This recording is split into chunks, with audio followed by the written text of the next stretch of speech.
Hey guys, so I'm getting ready to sell my house this month, and one of the first things I made sure to do was call my loan servicer to find out if my loan is assumable, and it is. I have a 2.5% interest rate, which a lucky buyer will have the option to assume, giving them a dramatically lower payment than current market rates, which, by the way, as of today, are between 6.5% to 7%. Just for some reference, the principal and interest on a $400,000 home at a 6.5% interest rate on a 30-year fixed mortgage would be $2,530 a month. The principal and interest on that same home loan at a 3.5% interest rate is $1,800 per month. That's a savings of $730 per month. VA loans, FHA loans, and USDA loans, basically all the government-backed loans, can be assumed by new buyers.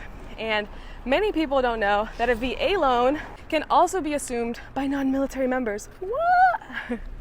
Assuming a loan means taking over responsibility of that loan and its terms from the seller. The buyer still would need to get qualified and pre-approved through a lender, actually the seller's lender. And with a VA loan, this also means taking over the entitlement from that veteran. Keep watching for more on that later. So how does it work? Say James purchased his house 5 years ago for $300,000 on a 30-year fixed loan with a 3% interest rate. After 5 years of paying down the loan, James has brought his remaining loan balance down to $267,000. A new buyer could come in and assume James's loan at $267,000 with the 3% interest rate and 25 years left of repayment. But wait, James has $33,000 in equity from paying down that loan. And through the 5 years, this home has experienced appreciation, as real estate tends to do, bringing the value of his home up to $375,000. This means that James has a total of $108,000 of equity in this house. So for a deal to make sense for James, the buyer would need to come up with $108,000 in the form of a cash down payment or take out a second position loan to pay James's cut. So what are some of the benefits of assuming a loan? From the buyer's perspective, the obvious benefit is that they'd have a lower monthly payment than anything else currently available on the market. Wow. In our example, that was a savings of $730 per month or $8,700 per year. For the seller, this could mean a higher purchase price. Many home buyers would kill for an interest rate in the 2s or 3s.